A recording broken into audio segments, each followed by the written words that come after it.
toxic masculinity. If you guys have anything that you want to say to me or say to the rest of the world, or any questions you want to ask, please do so now. I don't see any super chats. No, there doesn't appear to be any super chats. Okay, well, that's great. So I'll just read it. If you guys write toxic masculinity, I'll read it. You don't need to give me any money. And we can go from there. That works for me. Frank James writes, do you still not understand why I say Aston is a leftist, even after his demonstrations and protests disrupting your work? That's not funny. Okay, it's a little bit funny. Let's see here. Okay, so I actually want to hear, if you guys don't have anything to say about the show, about the news articles, and about what's going on in the world today, I'd like to hear what you guys think about my science show idea. I mean, I think it'll be a bit of fun. If it's really well done, and it doesn't take any time from me, excuse me, I don't know what's going on with me. I think it could be something that's very popular, could make a little bit of money, and then I wouldn't have to worry so much about trying to make this show profitable, and I could just do more of the stories that I want to do and fewer of the shows that I think, need to be produced for ad revenue. I think it's a good idea. I don't know. What do you guys think? You guys like the idea of a... Hello, Scout. Hello, Julia Golly. She says, COVID was a practice round for Ebola, which will be the next boogeyman. I do think that they're... I don't know. There's probably going to be some next pandemic that comes around in a few years, and they're going to lock us all down again and try to consolidate more power. Leftist lunatics. Taku Magnet says, do a story series about what red states are doing to keep liberals away. Here in Florida, we have flying killer turtles attacking cars. What? I haven't seen that story. That's pretty funny. Are red states doing specific things to keep leftists away? I think that's great. I mean, I think the main thing that conservative states do to keep leftists away is we have... I say we, I'm not really from a conservative state, but I think conservative states tend to have really good gun laws. What I mean by that is they respect the Second Amendment and they don't restrict your gun rights. So, you can conceal carry, or you can open carry. People they have great gun laws like in Texas, and leftists are afraid to go to Texas because they're afraid of all like the scary conservatives. So I think that's the one thing that's good about the fact that the leftists are delusionally bought into this idea that conservatives are all like dangerous rednecks. They don't want to go to Texas. They don't want to go to Florida. They don't want to go to states that they think have a lot of conservatives because they're afraid they're going to be murdered, which is like, okay, stay out. Let's see here. Andrew Beerwort says, the idea of educating kids about true science, history, etc. It says you the idea. I'm assuming that he's saying that he likes the idea, but he there was like a mistake there. But thanks, Andrew. That's awesome. I'm glad that you like that. Because the show wouldn't necessarily be just for kids. It would be a well-produced show talking about all the new innovations in science, talking a little bit about unusual moments in history, and it would be and then the third show would be about geography and like different places that you can travel to, interesting places about the world, just kind of like funny, fascinating facts. And I think this is a kind of show that's just universally liked. People like these kind of shows. And I would just do it, and I wouldn't talk about climate change. I would just keep that out of it. And I wouldn't talk about racial stuff, like the history stuff. I just leave out all the slavery stuff. I'd leave out all the civil rights stuff. And the reason is because I just don't think we need to be demonizing white people anymore. I mean, I think we've done it enough. We've talked about how horrible white people are so often in the schools and stuff like that. That if anything, we should be talking about the triumphs of white civilization as a counterbalance to all the negative stuff that they're saying. So that's how I would approach the history part of it anyway. Let's see here. Frank James says, I missed the science show idea. I got a survey call from the government, so I missed it. Basically, Frank, I'm thinking of doing another show, another channel that has 3 shows a week. One that's a science show. It'd be like a 5-minute show. I mean, it's 5 to 10 minutes. It'd be like real quick. One science show, one history show where I talk about some kind of obscure thing about history, and one geography show where I just give a bunch of facts about one very specific place. And I use the example of Astoria, Oregon. I'm from Oregon. Astoria, Oregon was where they shot the movie The Goonies, right? So that would probably be like the number one fact about Astoria, Oregon. But there's a lot of interesting facts about that town, and nobody's ever heard of it. Nobody knows anything about it. I think it'd be a fun show to do. You just say like the 10 craziest things about London or something, I don't know, whatever. And I think it'd be a good show. It would only take me one day a week to shoot it if I got people to write it for me. And of course I would edit it and I would fix that. And if I got people to edit it for me, all I'd have to do is shoot my bit, send it in. They would collect all the clips and everything.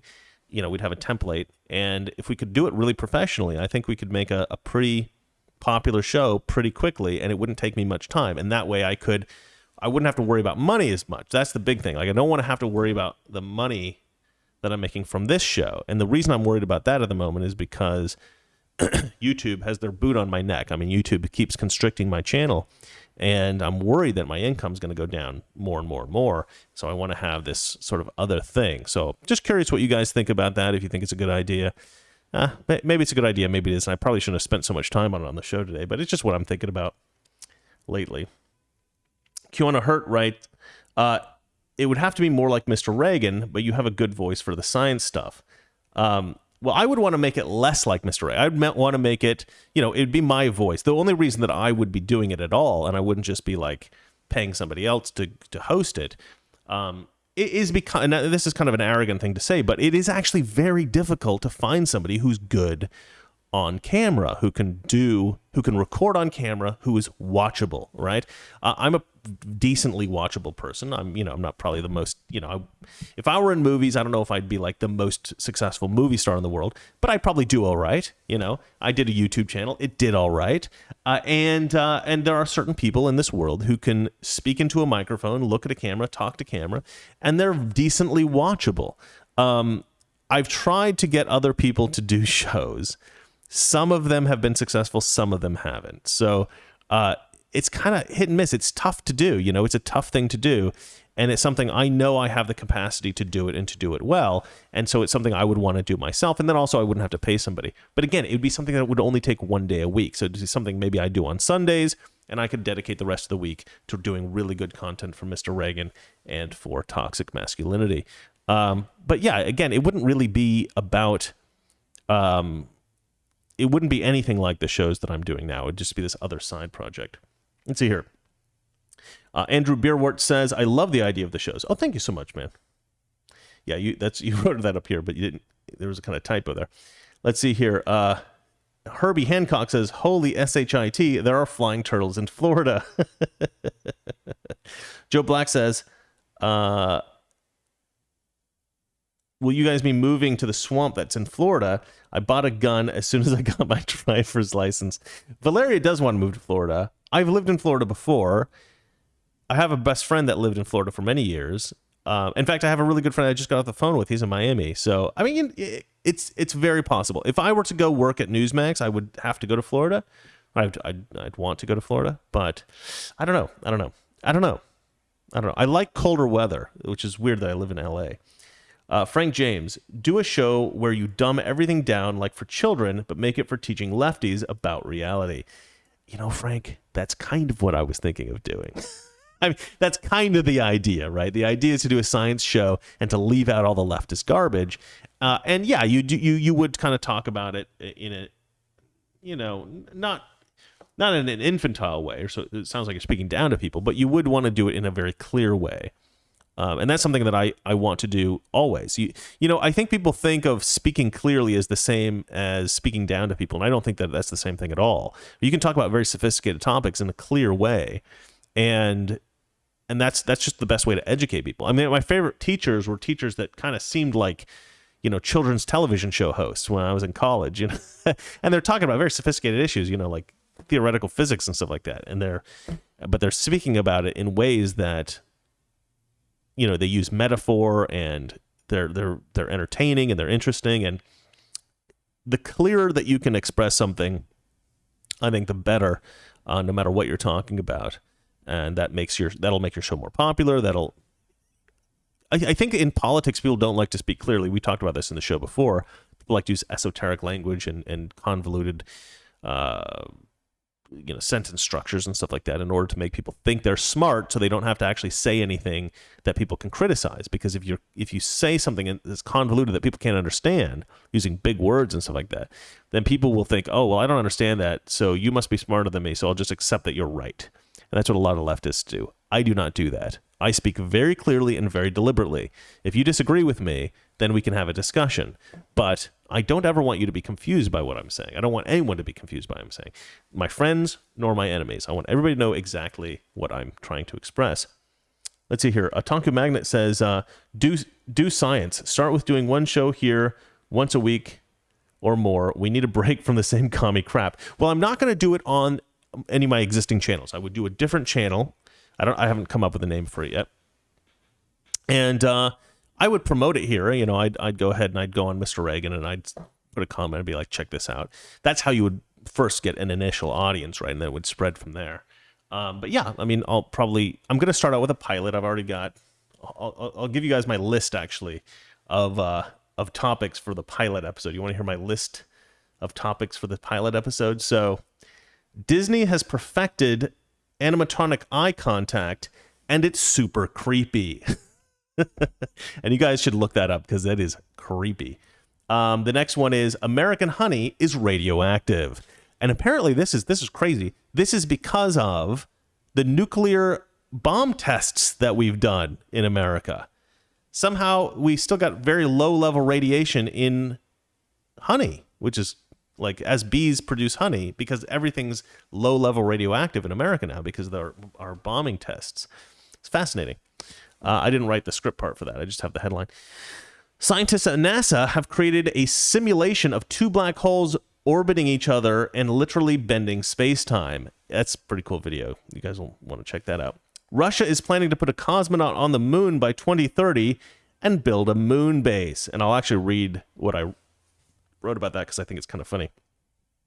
I wrote, the Russians plan to build a moon base worthy of the ultimate Bond villain. And I also wrote, the plan is somewhat ironic considering that most Russians believe the U.S. moon landing was faked. That's true. Both of those things are true. Bond villains like moon bases, and Russians think the moon landing was faked. That is true. Egyptian archaeologists have discovered the lost city of Aten, and this has given archaeologists an insight into the average lives of Egyptians as opposed to just the pharaohs, which is mostly what they've been able to study so far, which is quite cool. Scientists have created the whitest paint ever. I don't know if you guys have seen YouTube videos on this, but there's a lot of YouTube videos on like the blackest black paint, and it like absorbs so much light that it looks like a hole. Well, now scientists have developed the whitest white paint. So I've written that this combo will inevitably be used to create the most intense chessboard ever. And then I've also written about an animal called the spring hare, which glows in UV light, which is pretty crazy. And I've written about a worm tornado, which is a weird phenomenon that nobody understands. So those are the things that I've researched that I would put in the first episode so far, as I'm considering producing this little pilot thing.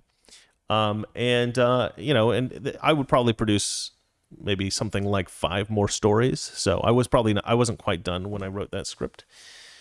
And then I got to write it out and see how it is. And it would just be something fun for people. Let's see here. Akbar says, I just want to say that it would be worth it to check out Dr. Sucharit Bhakti and what he says about The Thing. The science shows it's a good idea. Oh, sorry. The science show is a good idea. Just make sure the 3 of you host it. The 3 of us? What, me and Valeria and Sakachi Cardi? I'll go ahead and copy and paste his name into my search so I don't forget to look him up. Oh, okay. So he's an immunologist who's talked about COVID, and it seems like he thinks it's some kind of a conspiracy theory or something like that. Well, I'll go have a look at that. You never know about those things. All right, let me go back to the chat here. Mark in Alberta says, like Adam ruins everything, but with less guest stars and no political agenda. Yeah, I guess. And I'm not quite that fat. And I'm not a complete, like, you know, a little bitch. The guy from Adam Ruins Everything, he's such a little, like, cuck beta male, like, weak little leftist, pathetic. I hate that guy so much. Like, just watching him, you know how you do this face sometimes when you're watching TV or you're watching something you find unpleasant? You're like, that's how I look every time I watch Adam Ruins Everything. And I try to avoid watching that guy as much as like, whatever happened to that guy? He like totally disappeared off the face of the planet. Let's see here. Bigfoot a chipmunk. I've seen you before on this show, but I never can pronounce your name properly. Says it's a question of more eggs in more baskets to appeal to a wider audience, maybe, as long as it doesn't deter from what you're doing already, what you're already doing well. And that's the thing, right? I mean, I want to find some kind of a show that I can do that's not political, but that doesn't take that much time. Because this, to me, like, I've talked about this before on my show. I think everybody needs to find something that gives them a sense of purpose in life. And that doesn't necessarily have to be a job. It could be a hobby. It could be traveling. It could be, or it could even be raising a family. I think that that's incredibly important. Raising kids with the right values. Whatever you do in life, you need to find some aspect of your life that gives you a sense of purpose. And I always had a sense of purpose growing up, but that was to make movies and TV shows that would influence the world in a positive way. That's what I always wanted to do. And I was unable to do that because I couldn't really break into Hollywood. So what I ended up doing is this show, and this allowed me to sort of shift the culture in a much more aggressive way than I ever could have done with movies or TV shows, a much more direct way. And so this has been such a fulfilling experience to me that I never want to stop doing this. I want to always have some kind of show where I'm talking about politics, where I'm trying to push the culture in some way, and I want it to be as popular as I can. And one thing that's been really frustrating to me is that YouTube has been censoring me massively, and this reduces my reach, which is really frustrating because even if you don't agree with me, I want you to have the option to hear what I say, and I want you to be able to push back on me. And if I turn out to be wrong about something, I mean, YouTube and these tyrants that run these social media sites, they should allow all of us to have the benefit of being proven wrong. And that's never going to happen if the content creators of conservative media are never challenged. And we're never challenged if nobody on the left ever sees what we're doing. And when they constrict our distribution of our videos, nobody gets to see what we're doing. And so we never get challenged, and I'm never proven wrong about anything. I'm basically preaching to the choir. You guys agree with most of the stuff that I say. Occasionally, a fan will write, like, you're wrong about this, and I'll have to look into it and stuff like that. And usually I turn out to be right. But occasionally I admit that I'll read something, and I'll be like, oh, yeah, I'm going to sort of shift my position on that, right? But I have no like significant challenges to most of the major ideas that I have because I don't have any leftists that watch my show. I want trolls. I want people to push back.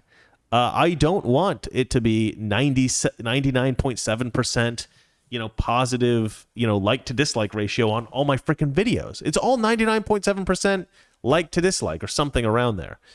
And the reason for that is because nobody on the left ever sees my videos. And that's, people talk about Arizona for some reason. I have a lot of friends in Arizona. Nice place.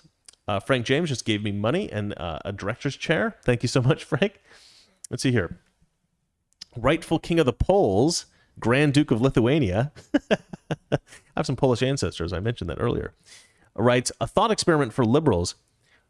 Whenever Biden does something, they should ask how they would feel if Trump had done it. Doubling cap gains is dumb.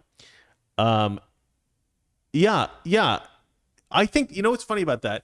I always do that myself. I always say, well, what would I say if this was a conservative that did this?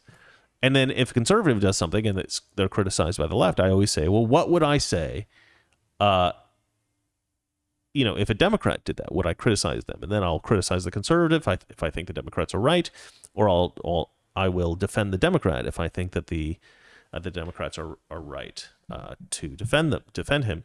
And one thing that was interesting is that there's a couple of things I've defended that I think conservatives don't like that I've done. they wouldn't necessarily appreciate it. So I don't talk about it a lot. But one case is, I don't think that Joe Biden is a pedophile. And that's something that, I mean, for the most part, most conservatives talk about Joe Biden and his hair sniffing problem and his getting a little too close to little girls and kissing them and stuff like that. They talk about it more in a joking way. Most conservatives don't talk about Biden as like a straight up pedophile, but some do. In fact, there's a significant number of conservatives that do. And it's I can't tell you that you're wrong because I don't know. I don't know if Joe Biden is a pedophile, and in your perception is totally valid, and that could be the case. I don't think so, right? I think that Joe Biden's one of these guys. He's got a family. He's got a bunch of grandkids. He likes kids, but I'm a very optimistic guy. I didn't think that Michael Jackson was a pedophile. I was just like, oh, he probably just likes little kids. He didn't really have much of a, he likes the innocence of kids. He's.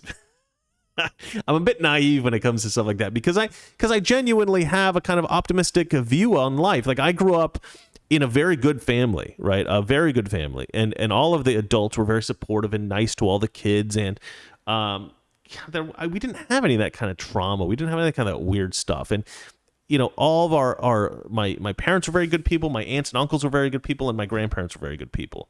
And all the cousins had a very sort of good upbringing. And it was a very wholesome, nice environment. It was the kind of environment that you see in movies and TV shows from like the 1960s and 1950s, And so to me, I think, when I was growing up, and you had all the different age groups, right? So you had the older people, my grandparents, and you had my uncles and aunts in a big range, right? And there's the oldest uncles and aunts, the youngest uncles and aunts, and then you had the older kids. I was one of the oldest cousins, and then it went all the way down to like, infants.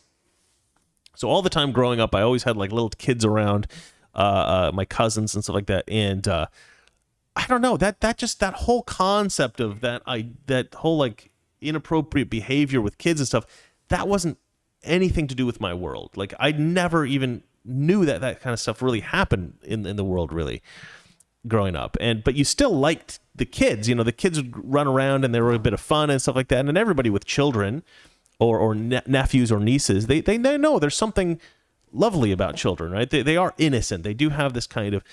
And so I try to see the best in people. And so when I see somebody like Joe Biden, hugging a little kid or giving him a kiss on the cheek or something like that, I try to think of the best of it. Now, could I be wrong? Of course I could be wrong. Of course I could. So I don't push that issue particularly. But I do think it's a little bit disingenuous to jump to the conclusion that he's a pedophile, especially considering the fact that I've seen a lot of pictures of him kissing on the lips incredibly ugly women, like older, nasty women. Like Joe Biden just seems to me to be a touchy-feely guy. Is it appropriate in 2020? I don't know. Probably not. I don't know. I prefer like the old innocent times of like the 50s and 60s where people didn't really even think about that kind of stuff. And, people were more just about family and I don't know, man. I don't know. I come from a much more innocent place, I guess, a place where we didn't have that kind of those kind of issues, or at least I never heard about anything like that as a kid. So I try to give people the benefit of the doubt. I try to assume everybody's somewhat decent, but I could be proved wrong. And I kind of had the same reaction to Cuomo. Like to me, what was really bad about what Cuomo did was Cuomo was guilty of policies that led to the deaths of a lot of people in those nursing homes. And to me, that was outrageous. All the women who accused Cuomo of sexual misconduct were, he didn't actually do anything. He didn't like touch them. I think one girl he kissed or something like that. But for the most part, he was just like making offhanded comments and like, flirting with them and stuff like that. That's, I don't know, man. Like that's kind of the same stuff Trump was accused of. And I defended Trump and I'll defend Cuomo. I don't think that what he did was particularly bad. But the Democrats are in a bad position because they can't defend him because they attacked Trump so hardcore, and they attacked the Supreme Court, what's his name, and they just basically attack anybody who flirts with any girl, and they're just like, you're evil, you're abusing your power. Frank James says, use Aston in your new video series. Yeah, that's a good idea. I should. Otaku Magnet says, have Valeria be the host. Seeing her practice her pronunciation will be good for her. I asked her if she wanted to do a Russian version, and she was just like, no. Yeah, she does not love being in front of the camera. unless she can just be quiet and be beautiful. She doesn't mind it then. Frank James says, Turth, story time had some potential. Yeah, I could continue to do that. The only reason that I don't do that is because the only reason I was using the Turth storytime thing was because I wanted to avoid talking about election stuff, you know, and that was a way to do it where I didn't actually have to use any of the words or any of the characters in real life, and I could create this sort of fictional version of it. But I don't talk about the election that much, so I haven't made another video since. Frank James says, you're full of SHIT, Chris. Thanks, man. Let's see here. Herbie Hancock says, I can be a troll if you like. Go for it, man. Akbar says, the 3 hosts would include Aston. I'm not even joking. I think it would pull in a bigger audience if you just incorporate the cat. Cheesy, yes, but cats will pull in viewers, period. I might just do that, Akbar. I might just do that. I think you can make a very good point. All right, ladies and gentlemen, I think that's it for today. I'm going to get working on my Mr. Reagan videos, which are not finished, and I'm going to work a little bit on this new show. Pilots always take a little bit longer than once you get into the swing of the show. You can do those quicker, but I've got a lot of Mr. Reagan videos to post. I was trying to get writers to help me work on Mr. Reagan. It didn't work. I couldn't get anybody that could write effectively, so that's a bit of a disaster. But anyway, all right.